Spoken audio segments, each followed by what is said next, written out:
back to Inside the History here on USS Massachusetts, the Battleship Cove. Today, our feature is going to be gunnery plot here deep within the ship.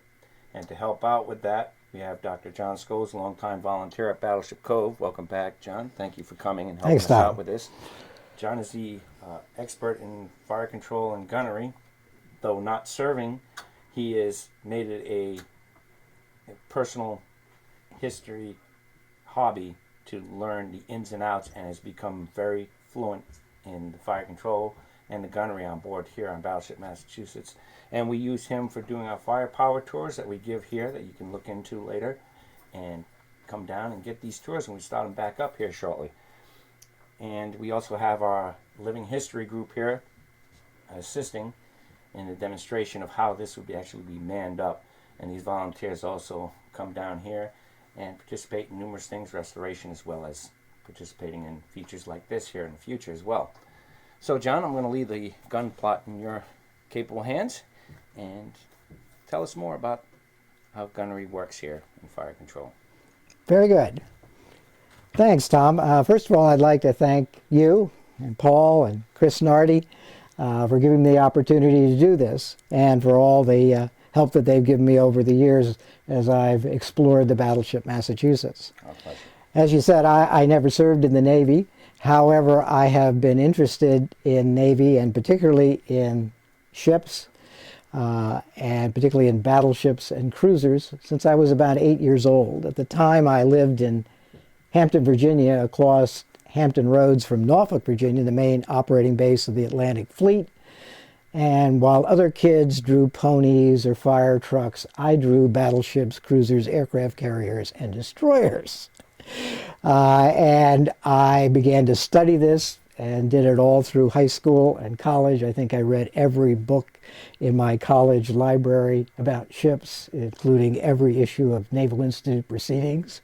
And I've been studying it ever since. I'm now 72 years old, so I've been doing this for a long time.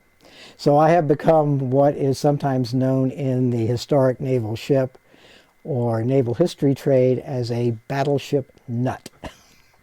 Let me give you an idea of sort of how we're going to try to approach understanding all the equipment here in the plotting room and how it aims the guns. Now, as you may have heard if you've watched some of our other videos, the only real reason the USS Massachusetts exists is the 16-inch guns. Every other component of the ship is to support those guns. For example, the armor protects them from enemy fire. The crew mans them and serves them. The engines move the ship and moves, therefore, the guns to the place that they need to be to fire on the targets that they need to fire on. And what happens here, the fire control system aims those guns to hit the target. Without this fire control system, of course, the guns, no matter how powerful and accurate they are, would be useless. The equipment in this room is the key equipment of a system with multiple components to solve the naval fire control problem. The naval fire control problem of hitting a moving ship from another moving ship, tossing and turning on the sea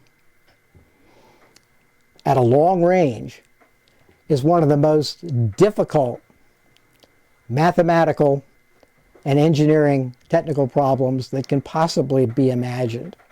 In order to give you an idea of just how complicated and difficult the naval fire control problem is, I'd like you to imagine a little bit of an analogy. Imagine, if you will, you are in an automobile going 30 miles an hour on a bumpy, twisting, winding country road. Imagine then there is another automobile on another bumpy, winding, twisting country road, roughly parallel to you. And imagine that that other automobile is roughly side by side with you. In other words, at 90 degrees from your line of travel. You, in the first automobile, take a pistol and stick it out the window and try to hit the other car. Well, your chances of doing that depend a lot on distance. Let's assume at first you're very, very close, say only 20 feet from the other car. So even though your car is bumping around and your arm is moving, you might have a fairly good chance of hitting a target as big as an automobile at 20 feet. Now let's scale this up to a battleship. A battleship is roughly about 45 times as long as a 15-foot long car. So now your 20 feet gets multiplied by 45 and becomes 900 feet or 300 yards.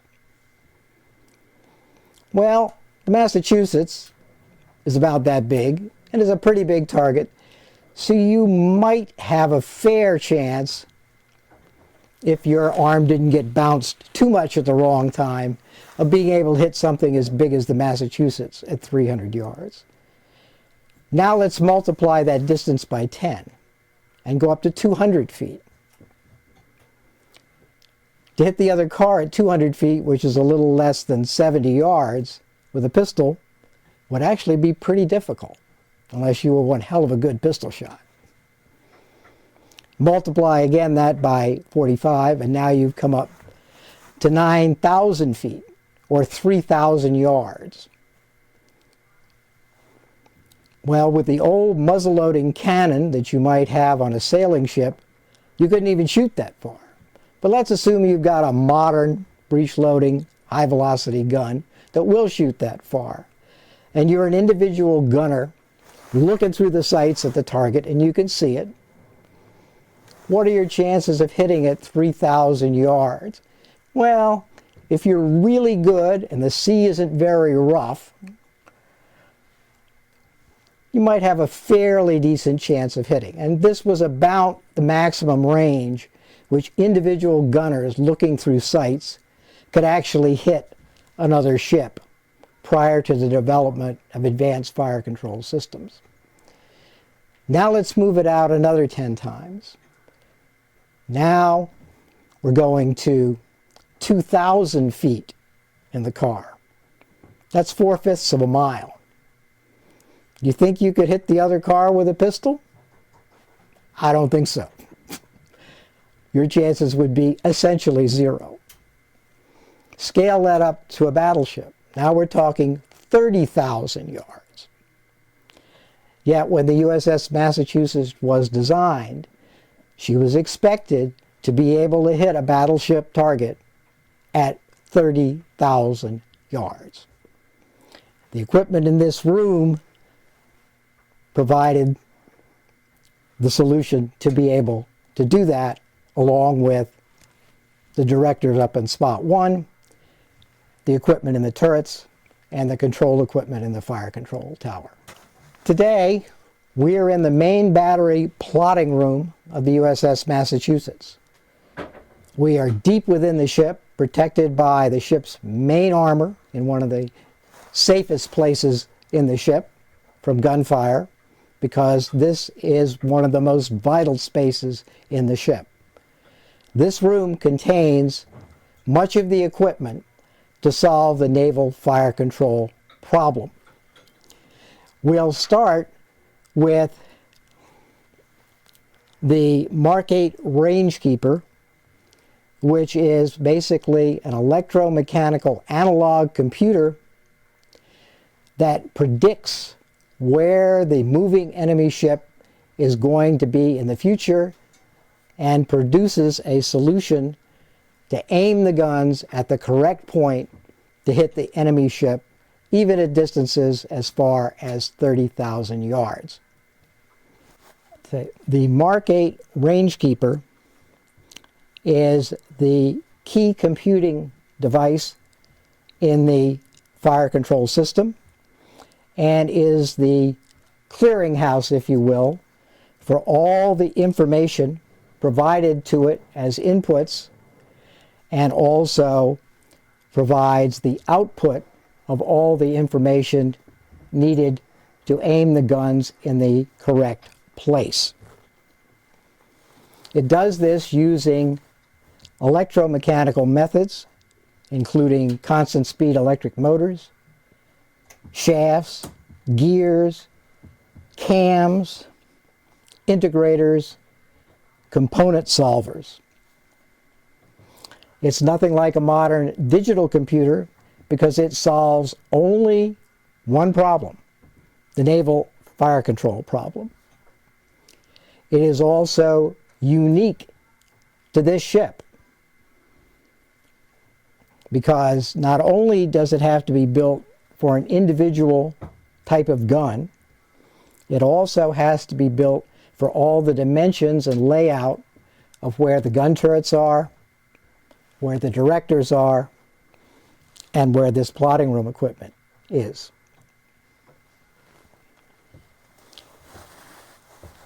Now, in order to generate an accurate solution to aim the guns correctly, the precision with which all of these cams and gears and integrators and component solvers have to be built is absolutely incredible. Some of the components in this system are machined to tolerances of less than 1/10,000th of an inch. And this was done before there were any CNC machines or anything like that. It was done by machinists by hand. Yet, as precise as this equipment is, it's also rugged.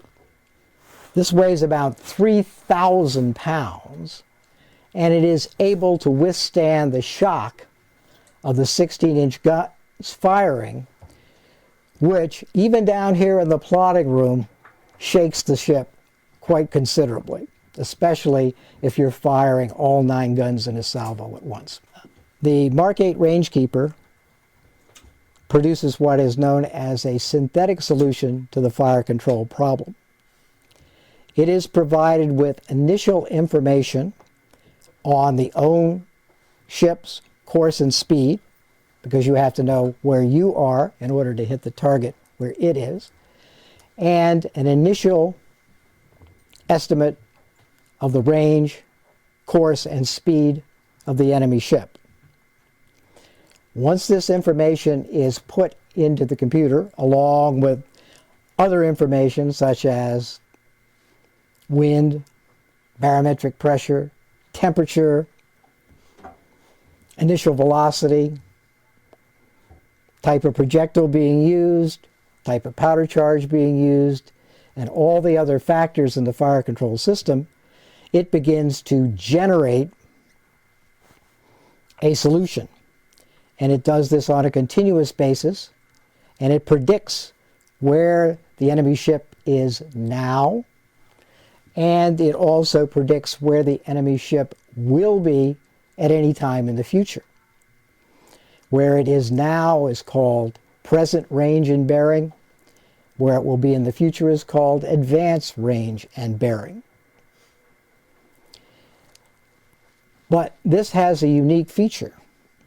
Not only does this computer calculate the solution, but it also can be rigged with feedback loops in order to correct its own solution.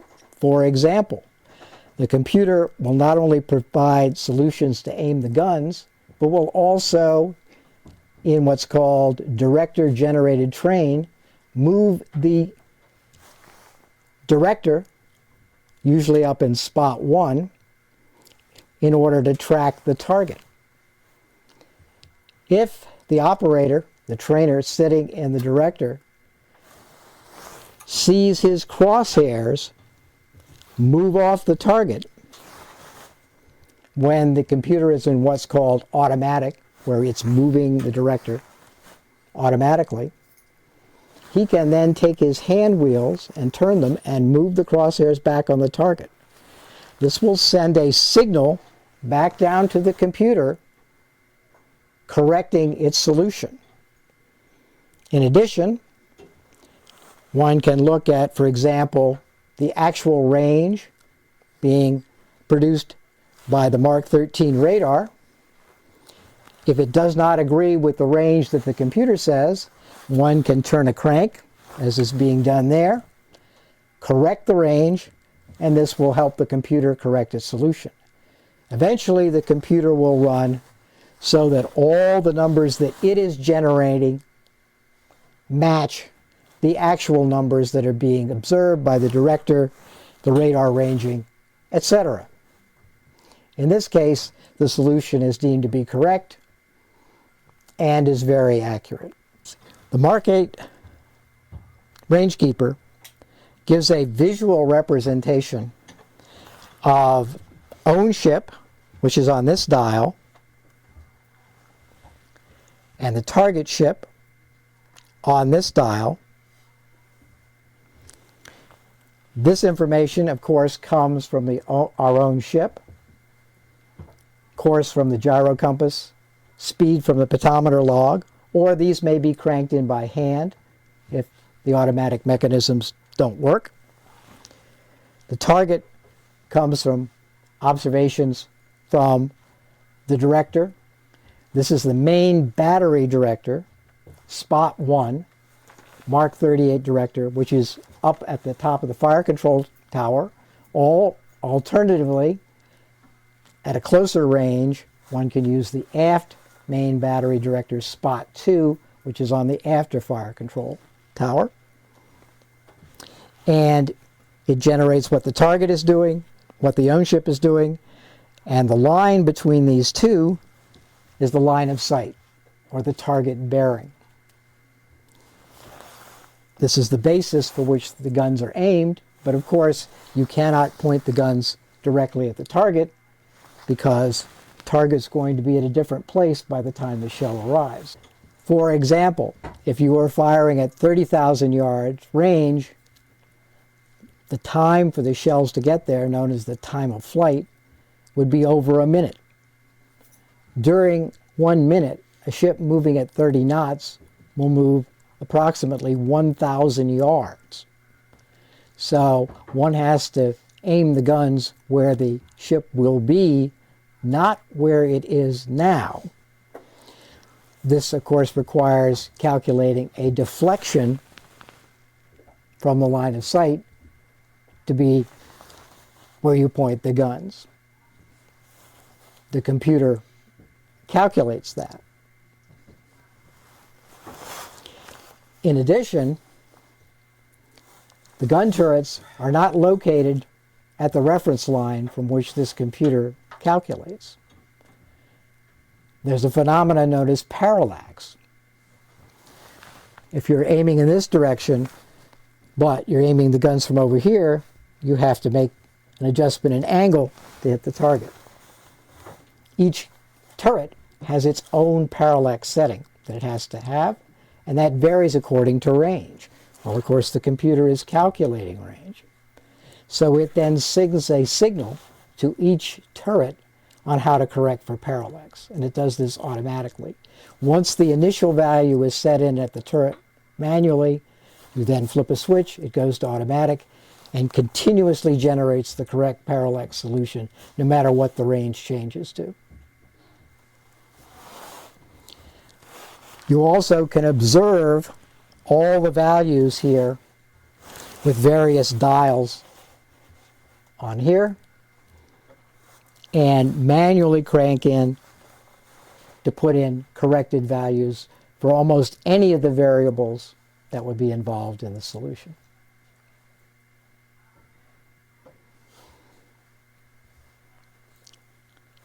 There's one other feature which is located over here, which is a graphic plotter.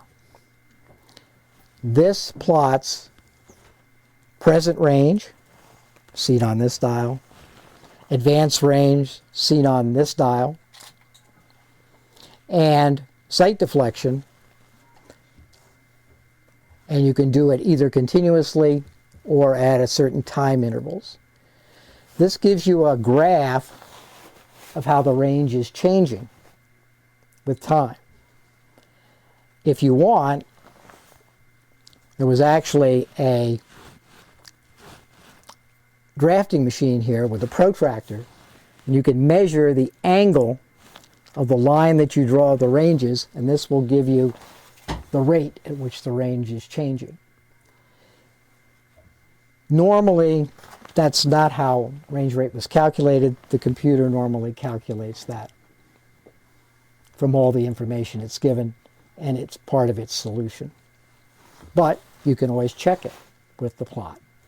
Sometimes this could be used to detect movements of the enemy ships, turns and things like that, because all of a sudden you'd see a very sudden change in range as the ship turned sharply to port or starboard.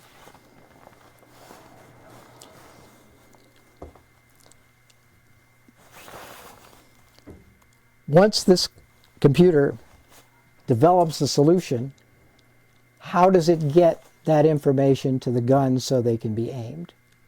Well, there are multiple modes. For training, there are 3 modes. The preferred mode is automatic. How does that work? Well, an electrical signal is sent to each turret. That signal is amplified in the turret by a device called an amplidyne and a receiver regulator. This moves an electro-hydraulic motor, which is what actually turns the turret in train and moves the guns up and down in elevation. And this all occurs automatically and continuously, and the receiver regulator motors have a feedback loop in it, which once they get on target, continually track at a constant speed to exactly match the information that's coming out of the computer. All done automatically with no human component. It's also, as we said before, sending the sight information and parallax information at the same time. It's also sending elevation information. So both train and elevation are being sent automatically. Suppose this mechanism doesn't work or wasn't there. When the USS Massachusetts was involved in Operation Torch at Casablanca, they had rushed the ship to get her to be flagship of this operation, and they had not had time to install the receiver regulator equipment in her turrets. But she could still fire and hit targets accurately. How did she do this? Another mode called indicator. The electrical signal then, instead of being sent directly to the motors to power the guns, is sent to an indicator dial in the sight stations in the turrets, and they are duplicated on each side of the turret. In there, there's a pointer who controls elevation and a trainer who controls the tracking of the turret. There's also a sight setter to put the parallax values in. They would be watching their dials, and they would be matching the needle, called following the pointer, by turning hand wheels. This then will move the electro-hydraulic motors, which will then train the turret and elevate the guns. If they're very skilled, they can do this very, very well. They can get a very nice, smooth track. But it requires very skilled operators to get good results. Finally, if all else fails, there is an information mode for train, and they will go to what's called a train indicator and a little dial, much like these here, which we'll see in a second, will tell you what the train is supposed to be.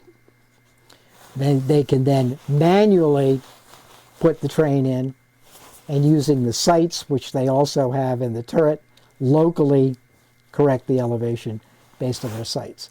This is obviously not the optimal solution, and it usually only works at close range. Same thing happens for elevation, except that there is no indicator mode for elevation. That has to be put in by the sights at the turret. Well, thank you very much for staying with us and learning more about the fire control on board the USS Massachusetts here in Gun Plot with Dr. John Scholes and myself. And we will be continue this and giving you more information as we go along. We're going to be into about 3 parts in this series. There's a lot of information here and some fascinating things to learn. Thank you for coming. Like, share, and subscribe. And if you have any questions, please feel free to add into the comments and or ask the question, and we can try to help you as best we can. So there's going to be more interesting information coming in about the gun plot, which is a very important part of the ship. So come back, see what else more John has to offer, and to inform you about our history and our ship inside history here on USS Massachusetts Battleship Cove. Thank you for your time. Have a good day.